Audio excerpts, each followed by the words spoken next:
మావయ్య గారు, షేక్ నవాబ్ గారంట ఖమ్మం మున్సిపల్ ఆఫీసులో జవాన్గా పనిచేస్తున్నారంట. ఆయన ఈ సమాజంలో జరిగిన సంఘటనలు చూసి చలించిపోయి కొన్ని మంచి మంచి విషయాలు కార్టూన్ రూపంలో పంపిస్తానంట అందరికీ. అది నేను చదివాను, మీకు చెప్పనా? చెప్పమ్మా. రూపాయి అయినా రూపమైనా ఎక్కువ రోజులుండవు, కానీ మనిషి యొక్క మంచితనం ఎప్పటికీ గుర్తుండిపోతుంది.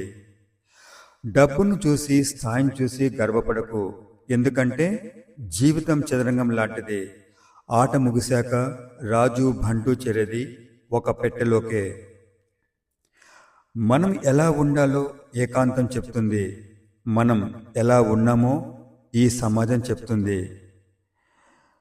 అమ్మా, ఈ మూడే కాదు, నిన్న ఇంకా 2 మంచి విషయాలు చదివాను, నీకు చెప్పనా? చెప్పండి మాయ గారు. గొప్ప దాంపత్యం అంటే ఏంటో తెలుసా? ఆయనని మార్చలేమని గ్రహించిన భార్య, తనతో మాట్లాడి గెలవలేమని గ్రహించిన భర్త కలిసి బ్రతకడమే గొప్ప దాంపత్యము. అమ్మా, ఒక సాధారణ మనిషి ఎలా ఆలోచిస్తాడో తెలుసా?